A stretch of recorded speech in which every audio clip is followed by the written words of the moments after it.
Ladies and gentlemen, welcome to episode 30 of Thompsin and Other Disappointments. I tentatively sort of call these episodes, where it's just me on my own, I call them Fuck This Week.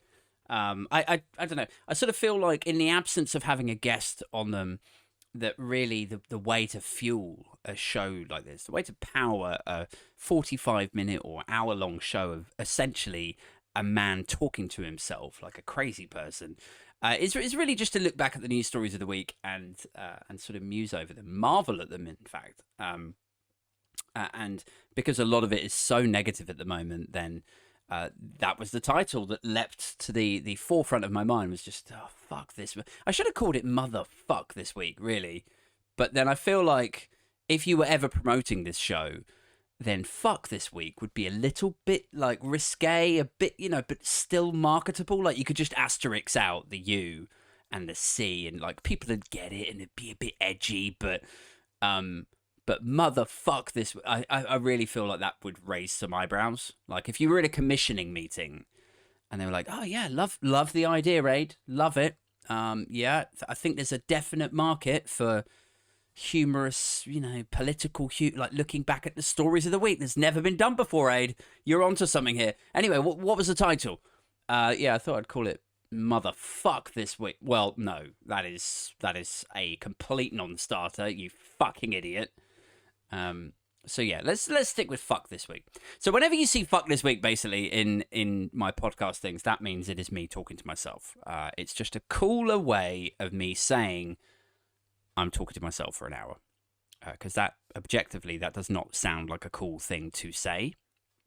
So yeah, looking back at the stories of the week, I mean, fucking hell, what a week of mindless political lunacy and incompetence. Like, I struggle to even say the word incompetence, because the frequency of incompetence now and corruption, those two words, incompetence and corruption, the frequency that we see them, the words have lost all meaning, to the extent that I feel like I'm weeding out cliches, like everyone has said incompetence, everyone has said corruption so many times that it's like, it feels lazy, like journalistically lazy now, to describe the government as either of those things, even though they so obviously are.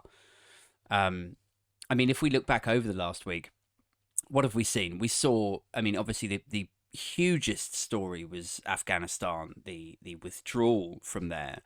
And look, I'm not an expert on foreign policy.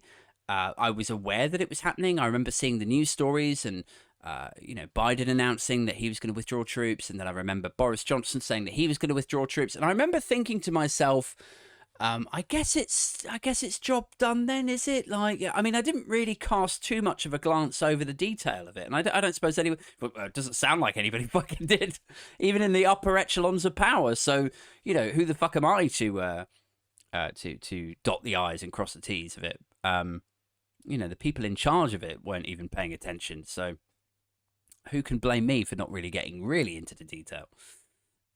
But yeah, so the withdrawal from Afghanistan, it sounds like, from what I've now read up on it this week, as though the US, or the West more broadly, were really struggling to sort of win this war. This was a 20-year engagement in a foreign country, and they had been warned about it. Like, before they even went in, they'd been, this is a difficult country to go fucking waving a US flag around and expect to win in the short term. You might be able to overthrow the Taliban and install some sort of democracy, but keeping it there and keeping the Taliban at bay, or defeating them, is a completely different kettle of fish. And lo and behold, that's what's happened. And so it wore Trump down, and I suppose Trump, to some extent, wanted the ego stroking and the win of bringing the troops home, because he was actually, for all his faults, he was quite sort of anti starting these wars in foreign countries and sending troops over there and them dying.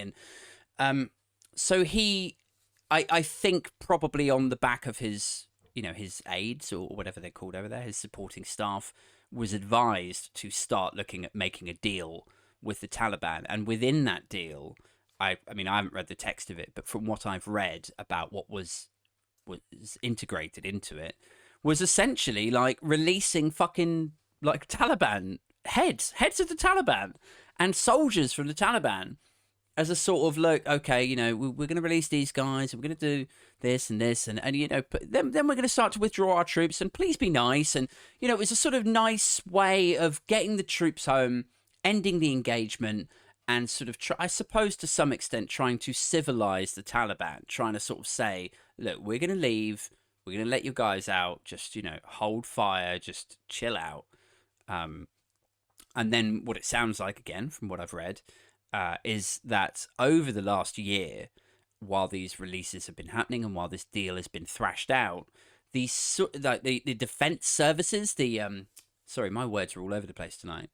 The soldiers that they trained over the last 20 years found out about this deal, and they found out that the bad guys that they've been trained to fend off were getting released, and that the US were going to pull out, and so were the UK, and they were going to be on their own without the air support, without the tanks, and the, you know, all of the other sort of surrounding support structures. And so then it was sort of, you know, a mix of losing the will to fight, or sort of maybe never even having the will there in the first place. Like a friend of mine, I mentioned this on a TikTok the other day, so apologies for the duplication, but I mentioned this on a TikTok the other day, that I have a friend who's an ex-soldier who did tours in Afghanistan, and his take on it, and remember, this is not carte blanche, this is not every Afghan soldier, but his experience of having trained Afghan soldiers was that they were either doped up on opium, or they were just doing it for the salary. Like, in came these Americans, they were like, how'd you like to be a soldier?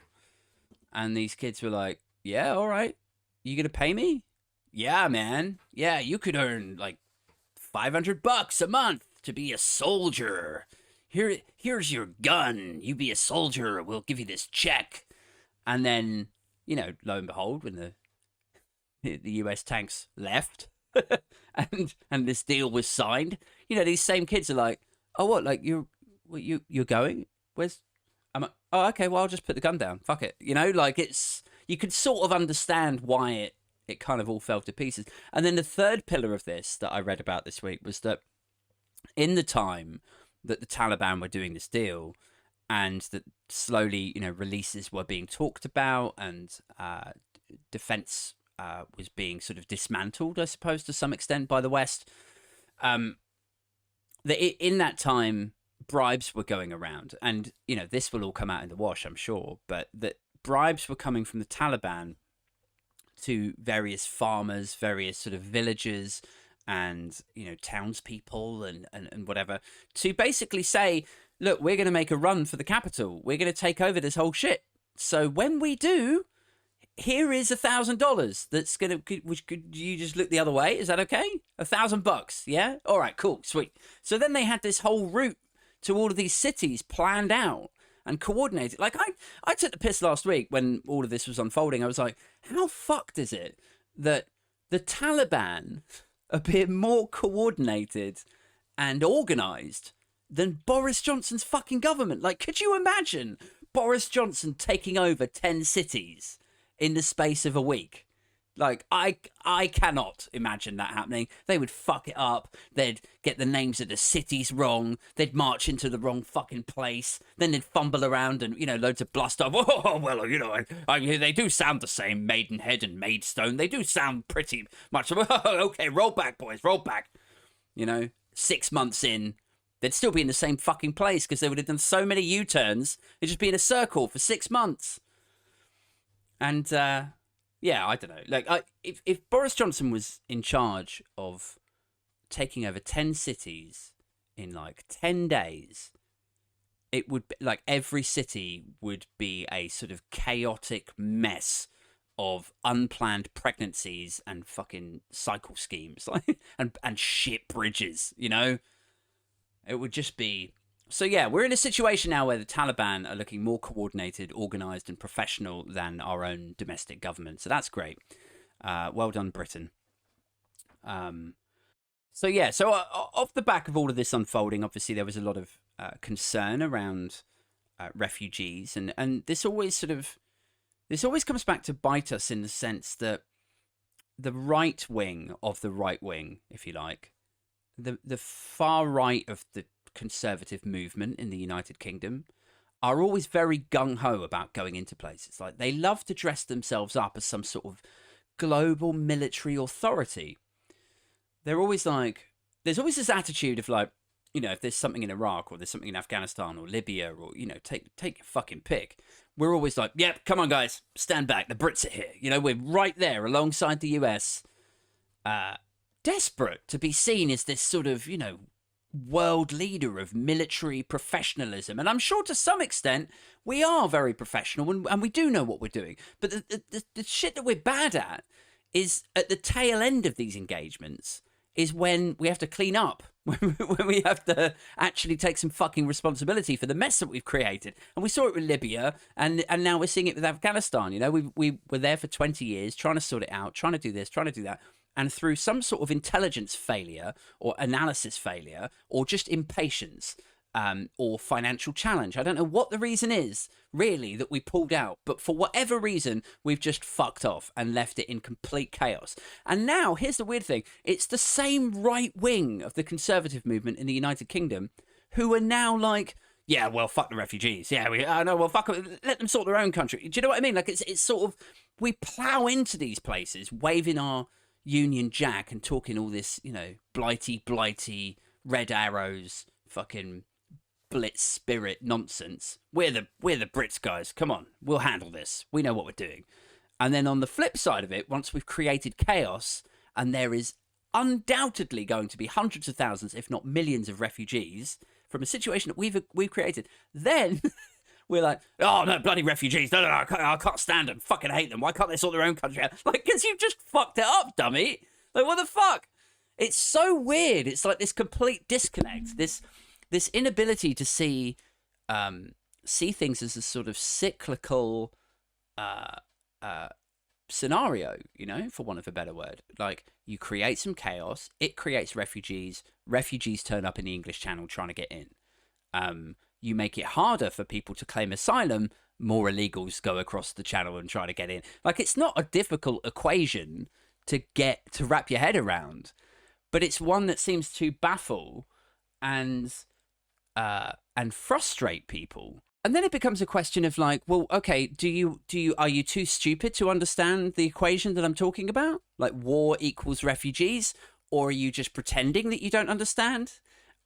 Or do you just hate refugees? Like, are you stupid or are you racist? Or does one sort of engulf the other? Or I suppose nowadays, like, there's a third option, which is, are you a self-serving right-wing talking head, that they wheel out? And actually what you're doing is you're saying the thing that you think all of your Twitter followers and everything are going to really respond to. So you say the refugee bashing thing, because then that you'll get 100,000 retweets out of it. Like, is it that? I really don't know.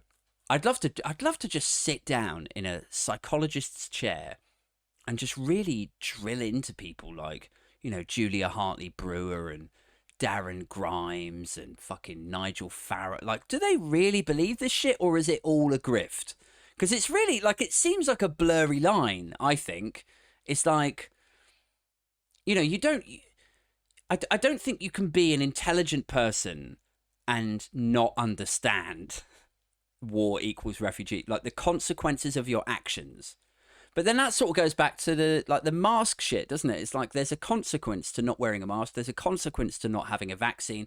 And if you're one of these people who just has one of these brains that has a real problem with understanding that behaving a certain way or saying a certain thing is going to have an output, then maybe, I don't know, maybe you're just beyond help. I know that sounds really condescending, but it's like, how, like, since the Brexit vote, we've been trying to figure out why half the fucking country can't understand X, Y, and Z. So maybe it is just that simple. Maybe it's like they really have a problem with understanding consequence. I don't know.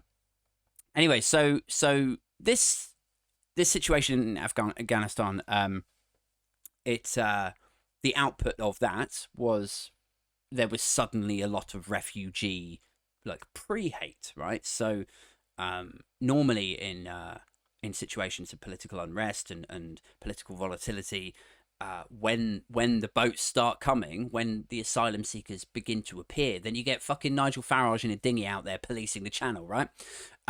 Well, this was sort of ahead of time because we could see the chaos enveloping in Afghanistan. We could see the people like running for the planes, falling off the fucking planes, dying to get out of Afghanistan, literally.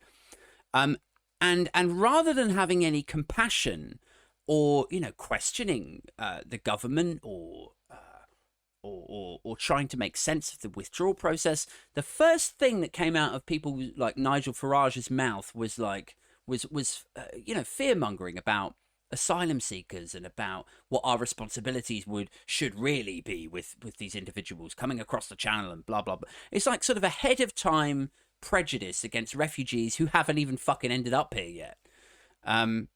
It's really strange, and like I did a TikTok about it. And forgive me, like if you aren't on TikTok and you fucking hate TikTok, then I'm sorry, but I do reference a couple of like various points that I've made in TikToks and the reactions that they get. And one of the videos I made this week was about this idea that Britain is full. People love to wheel this shit out. Like if you say refugees welcome, bring refugees here, or we have a responsibility to house and home refugees. It in a matter of minutes you'll get a comment or somebody piping up saying, no thanks, country's full, we're already struggling. And it's this idea that, well, they seem to sort of go down 2 or 3 different avenues with it. The first one is that there isn't enough room geographically, that the country is full, which is lunacy, because I mean it is objectively crazy, because the United Kingdom is like 98% unbuilt on. I know sometimes when you're in London or Birmingham or even like a sort of fairly built up town like where I'm from, it doesn't feel like there's loads and loads of green space, but it's like the country is almost entirely fucking countryside. It's like, and I'm not saying let's pave over all of the countryside, but come on, 98% of the fucking plane. Like I'm very environmentally conscious and very green or aspirationally very green.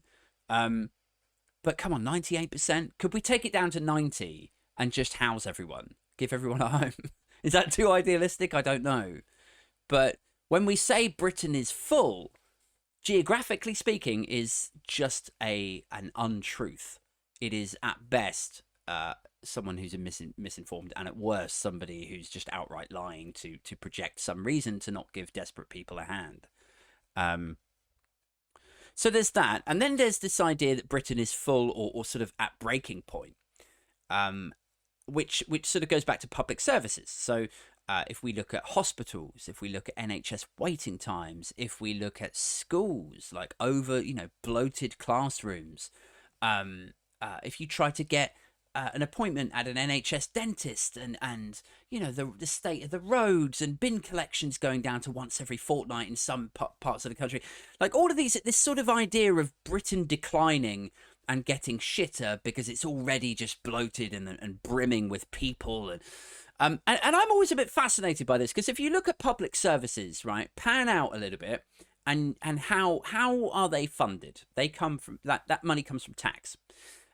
So I work, you work, your sister works, your dad works, and the money that we earn, in theory, is then taxed, and the money is siphoned off into various, parts of the exchequer, and then that money is then apportioned to this and that and this and NHS and schools and so on. And the way that it should work is that, right, so if you then bring in 100,000 refugees, and then a proportion of them work, and let's be real here. Let's not buy into the stereotype that they're all going to come over and scrounge and just sit on the dole. A lot of these people are qualified in what they do over in Afghanistan. So the idea that they're not going to, are they just going to totally lose interest in their skill set and their profession? No, they're going to come here and they're going to try and get on the ladder in that same industry or in that same job. And if they can't, then we actually have the most available free to apply for jobs ever in the history of the United Kingdom right now. There's so many jobs that are desperate for people to apply and get in. I'm not saying they're all great jobs. I'm sure they're not. But there is sufficient work and jobs out there for people at the moment. So this idea that they would come over here and there wouldn't be enough jobs is out the window. The public services thing, I think they would, like, they come over, they want to work. Like, immigrants are traditionally hard-working fucking families. So they would come over and they would get jobs and they would pay tax. And right, here's the wild part is when people go, no, sorry, public service is already stretched. Well, when they work, they pay tax. And so as the population grows, more tax. And so more tax funds the public services. And if the public services begin to dwindle or decline, even though the population is growing, that tells you that someone somewhere is avoiding fucking tax. So when these people say, no, we're already stretched, like public services are already full, it's like, well, you're actually angry at tax avoidance. That is what you're angry at. But actually what you're doing is clouding it in this sort of weird, mean-spirited disdain for desperate people. And I sort of get it. I understand where it comes from. It's like, you know, you don't want this idea, sorry, I'll start again. This idea that you don't want somebody to come over with nothing and then just be handed a house and dole money and free higher education. I don't know if they're offering free higher education, but like if they came over with nothing and they were given a lot to get them help and supported, you would feel like, hang on a second, like I've paid my taxes my whole fucking life. What help do we get? Which is fine, right? You can feel like that, but that anger, that feeling should be directed at local government and domestic, like national government. It shouldn't be directed at some like desperate family in a dinghy or some desperate family climbing off a plane at Heathrow with nothing, who just want to get a fucking roof over their heads and get safe and security and be able to make a phone call back to Afghanistan and find out if their relatives are still alive. Do you know what I mean? Like it's the, I think what we're missing is the ability to think outside the box. You know, to people look at it sort of face value on the base level, floor level. They look at it like, that guy's got something that I haven't been gifted myself. So therefore I'm angry at him. So I'm like, no, I don't want more of him. But it's like, pan out a little bit, look at the big picture, and just try and consider how this all works. But then, I don't know, man. Like if you've listened to the last couple of episodes where I was talking to Super Tansky and Davey Moo, and you know, no doubt people before that, I really believe that this, you know, this idealistic, this fantasy of expecting everyday people to really like to think outside the box. You know, most people just want to check their emails, text a girlfriend, go for a pint, and then if they've got time later that evening, they might just quickly cast a glance across the headlines and then they crack on with Love Island or whatever. Most people do not obsess about politics and the machinations and the apparatus that powers it, and worry about where their anger should go. Most people want a simple story, which is that brown guy in the boat is going to get a free house. And the Mail, the Express, the Sun, the Telegraph, they serve it up to them in spades and they just fucking gobble it up.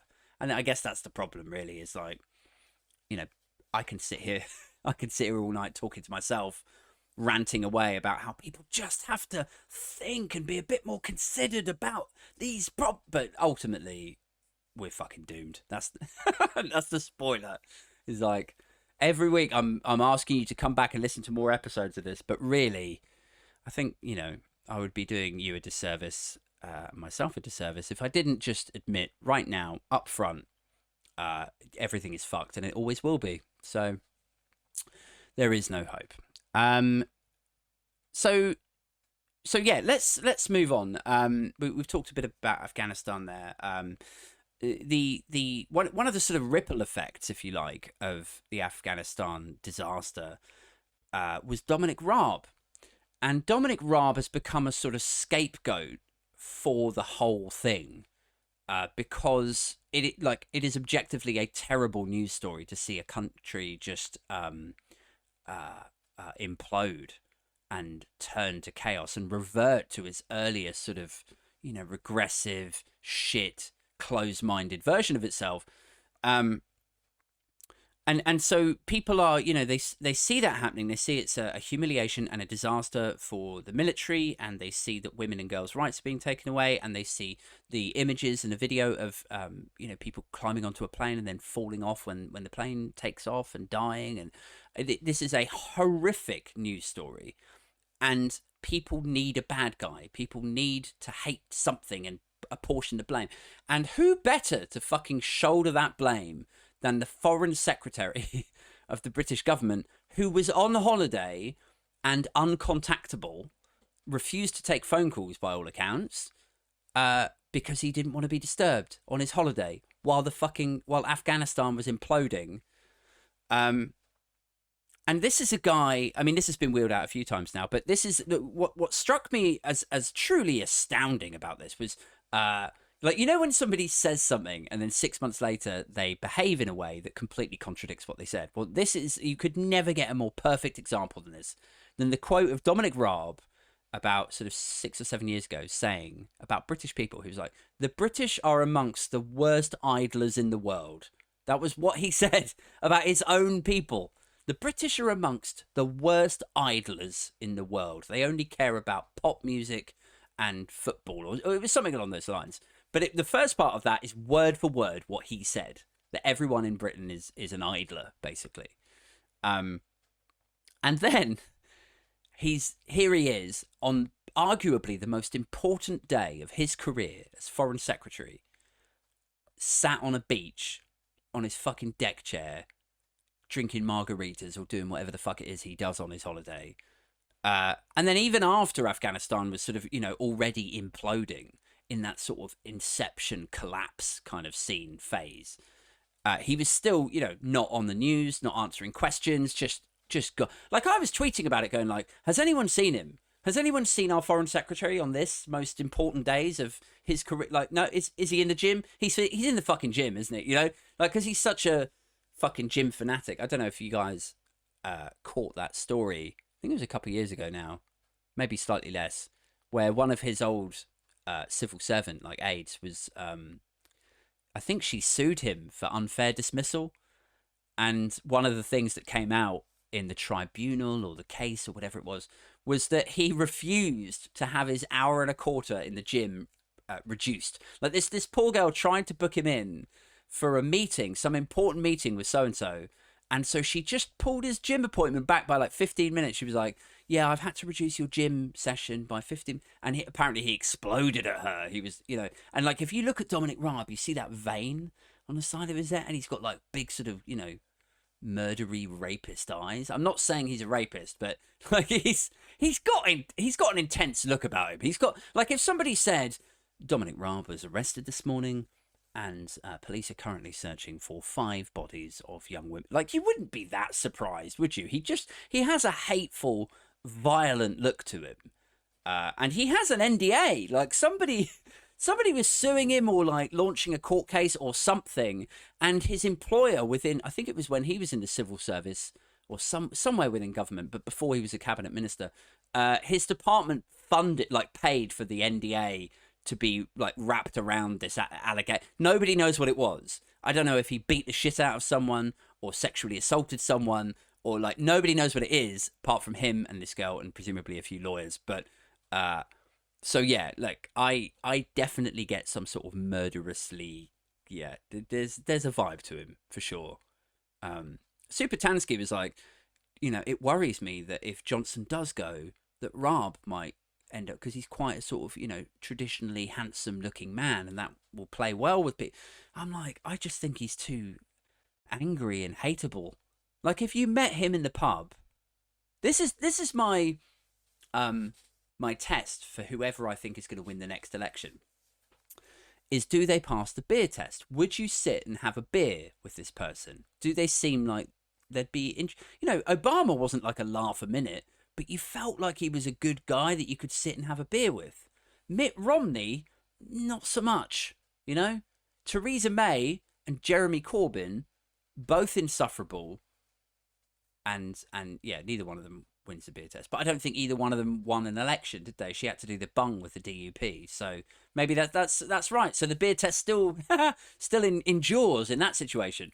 Both insufferable, pretty much hung Parliament. Boris Johnson and Jeremy Corbyn.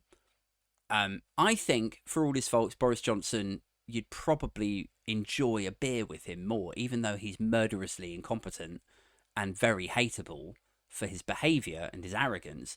But if you met him just like, out and about, if you didn't really know who he was, his demeanour, the way he communicates, his sort of jolliness, he passes the beer test more than Corbyn. He just does.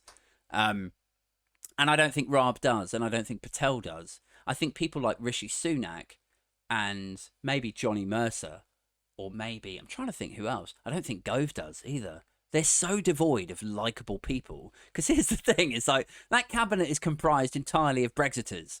And the unfortunate thing that nobody really likes to admit about Brexiters, even within the Brexity circles, is that most of them are fucking insufferable. because they operate from a position of like, yeah, I'm right. I'm not going to be oppressed. I'm not going to, like, because there's that sort of me against the world thing. That's a sort of, I'm not saying all Brexiters are sociopaths, but it's quite a sociopathic-y thing to be like, no, fuck everyone else. I'm just doing what's best for me because my liberty, like, so it doesn't surprise, like, I'd be surprised if any cabinet minister has more than one close friend. I think, like, you never see or hear of any of them with, like, good mates, do you? Does Dominic Raab have any friends? Do you think Priti Patel has friends? Me, not so much. So yeah, anyway, look, back to the Raab being a sort of scapegoat of sorts. So he refused to answer his phone. There's all these jokes going around on Twitter about, not answering your phone and like pictures of him on the phone. This was amazing, really. They sent around these like the WhatsApp fueled, when like somebody from Tory HQ PR sends a thing round to all of the Tory ministers and says like, right, we all need to rally around the Raabster, or they did the same thing with Priti Patel. They did the same thing with Matt Hancock. Like, suddenly you get all of these Tory ministers tweeting saying like, well, I know everyone's talking ill and blah blah blah, but actually Dominic Raab is the most professional, dedicated foreign secretary we've ever had. Like, they all do it, and it's so transparent and disingenuous, and I actually think it does the Tory party more damage than, or at least as much damage as Dominic Raab's incompetence when they do this, because it's just so see-through. These are people who secretly, privately will admit, yeah, his position is completely untenable, but then they send this tweet out of support to be, a team player or whatever. And amongst all of these tweets, they were putting out this picture of Dominic Raab behind a desk on the phone. Like, how the fuck are you going to send out a picture of Dominic Raab on the phone to defend him at the same time that the accusation is that he didn't answer the fucking phone? Like, what, like, are you trying to draw attention? Maybe this is a bit more Machiavellian than I thought, in that, they're like, this will really fuck him over. Like, let's put a picture of him on the phone. Like, do you know what I mean? Like, maybe it's a bit like that.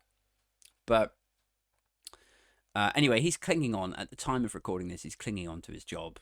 And I suppose it must be easy to reject calls for your resignation when you refuse to answer them. I guess that's the approach.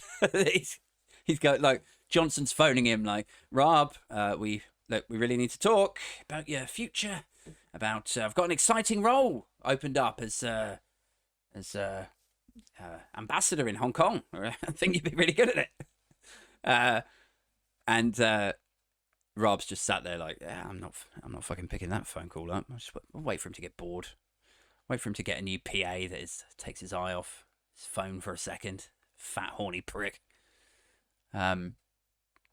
So Raab has been sort of scapegoated to some extent. He's the evil face of this whole Afghanistan thing, and I guess time will tell if he's gonna if he's going to cling on to his job. My hope is that he doesn't, either at this stage or, as I understand it, he's got a really flimsy margin in his constituency. And if the Lib Dem voters and the Labour voters had just worked together, then he wouldn't have won. It would have been a Labour or Lib Dem candidate that would have won that seat. So I don't know.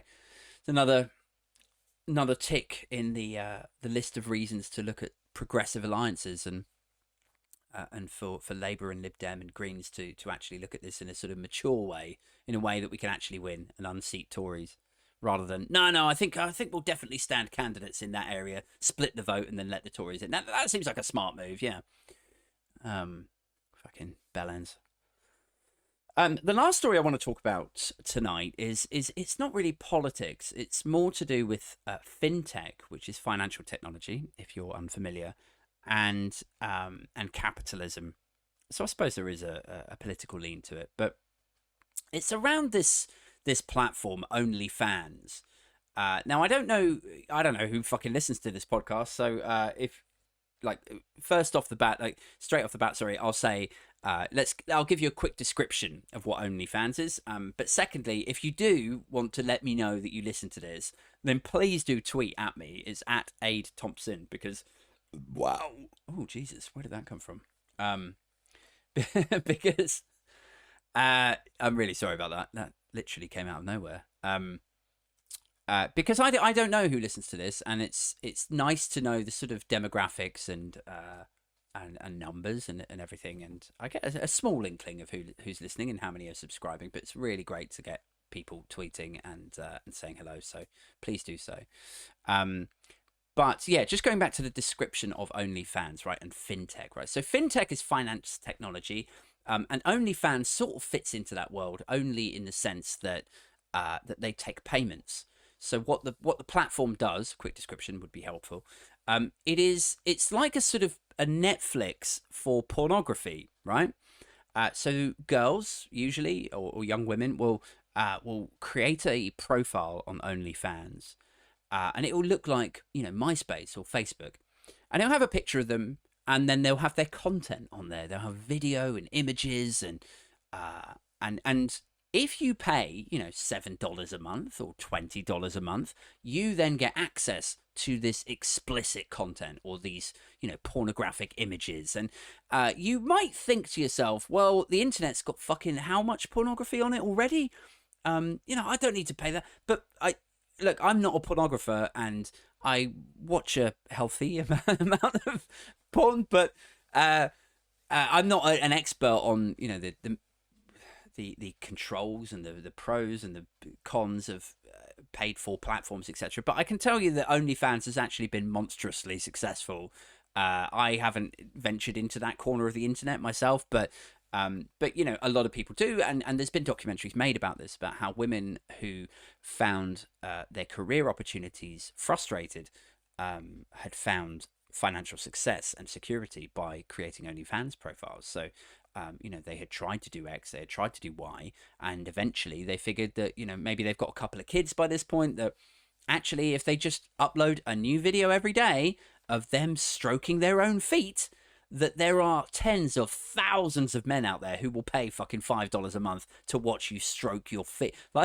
It's quite bizarre, isn't it, to think about it, that there's that. But when you think of the number of people in the world, obviously there's going to be a niche and a set portion of gentlemen out there with disposable income who will happily pay a monthly fee to get exclusive content. And I think, well, as I understand it, if you pay a slightly higher fee or then a higher fee again, your personal attachment to this porn star effectively becomes more personal. Like if you paid $50 a month, she would make you a personal video because you're a premium subscriber or whatever. So that's OnlyFans in a nutshell, is this sort of paid for YouTube. Basically, you create a profile and you put your content up there, and some gentlemen out there love to pay $10 a month, and some of it's more explicit than others, right? So you could do foot stroking videos, that might be your thing, and that's perfectly innocent and great, good luck to you. But obviously there is more extreme stuff on there. You might get a woman whose whole thing, her USP, is that she sticks vegetables up her ass, right? And then you get some, quite graphic sex stuff, I guess, like where it's, literally a man fucking a woman. Uh, and that's cool too. Like I'm sure we all know that there's millions of men out there who would happily pay for that shit, and to then get the personal thing involved as well. Like you can see the sell of it and why that would be so popular. And especially if these guys like the particular model. And anyway, I really feel like I've explained what OnlyFans is at this stage. So why is this interesting? Right. So this week, OnlyFans have announced that they are no longer going to host extreme pornography. Not even extreme pornography. They're not going to host anything that is explicit. So if let's say I'm a 30-year-old woman and I've been putting videos up of myself for a year of me fucking various men, and that's your thing, you love subscribing to my thing, all of those videos are going to be like deplatformed, unhosted, and so on, and they'll be banned going forward. Now, why have they done this? Because their card payments provider, this is where it gets a bit murky, right? Their card payments provider is a company called Stripe. I researched that very quickly earlier, so maybe they use other ones, but Stripe, and then they have to go to banks for loan money and facilities, and then they go to venture capitalist investors. So there's different suppliers and individuals and institutions behind them, supporting them as a platform. And I know this as a web developer, that when you create a website, you don't build every single element of it yourself. You buy in services. So if I built a website where I wanted to charge people to listen to this fucking nonsense that I come out with, I might buy in a card payments service from Stripe.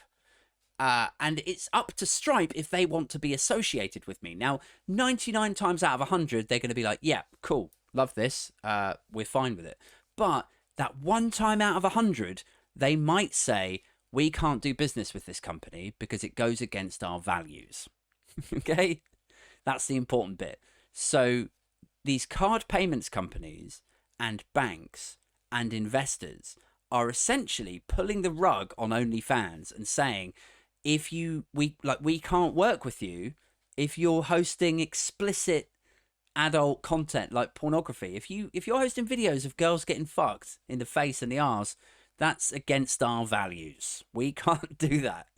So now OnlyFans have had basically no choice. Now they're like, well, all right, I guess we'll just get rid of the fucking pornography. That's probably the reason that 99.5% of our users even fucking come to it. It's like, I saw a tweet yesterday by a guy I know on Twitter called Bryce.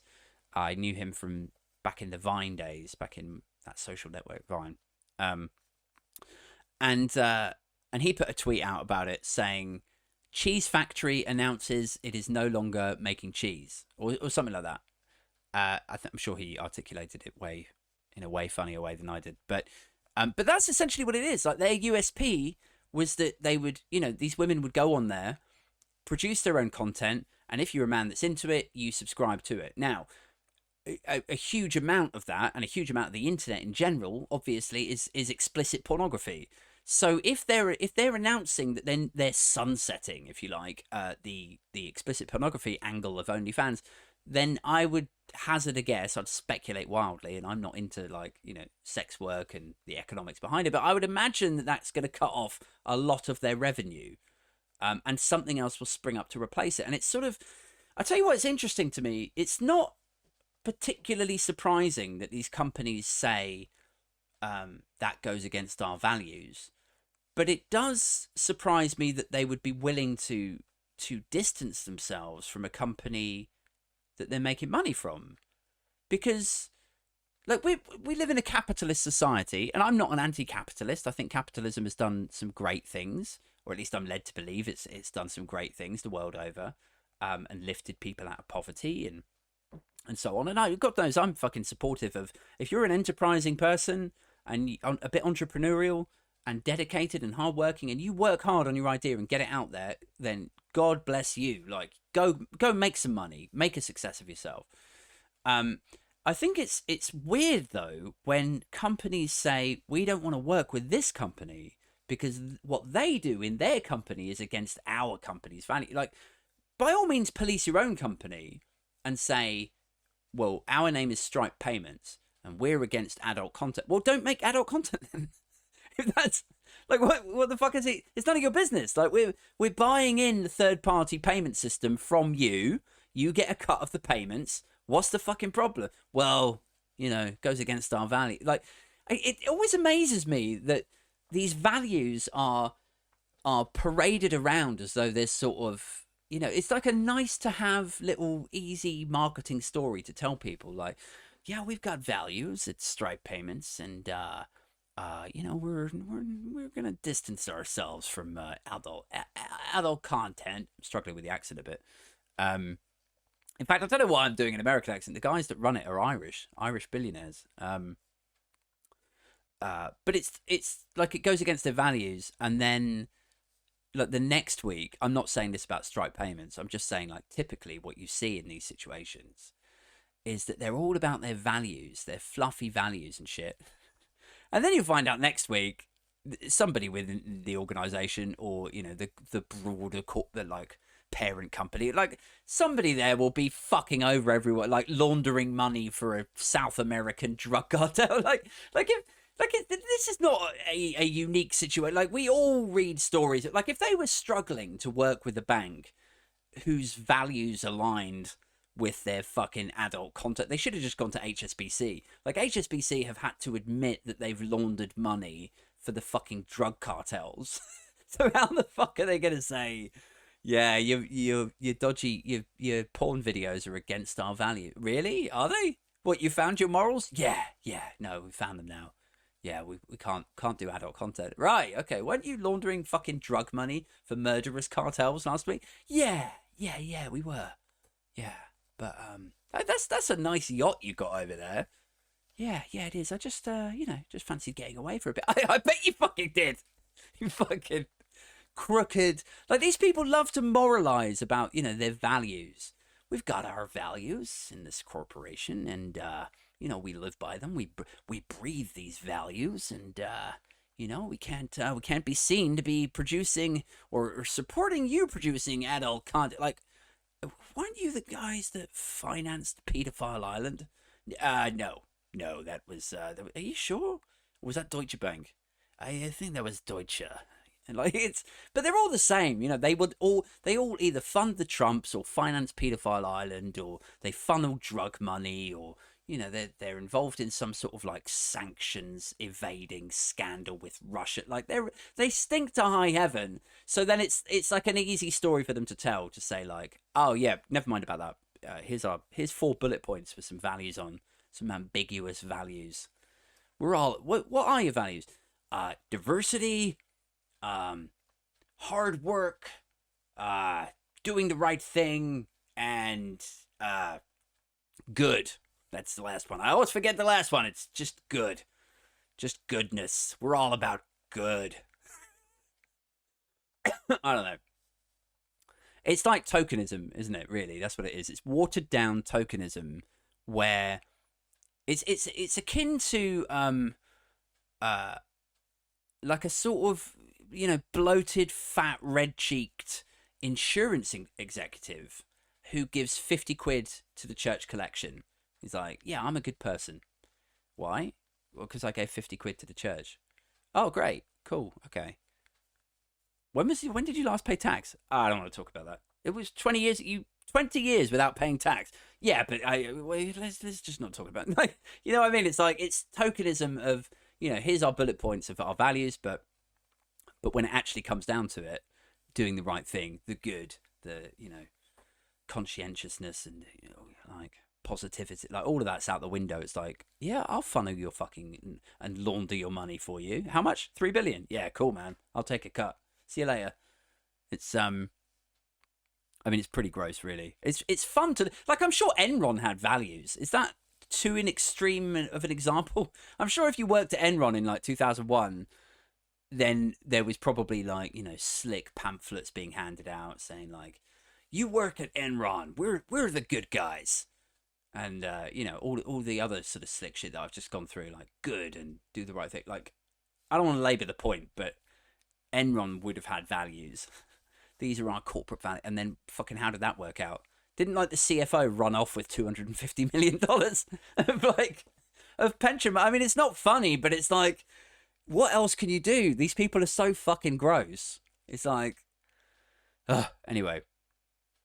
So look, I think that's everything that I wanted to say on this episode of Fuck This Week.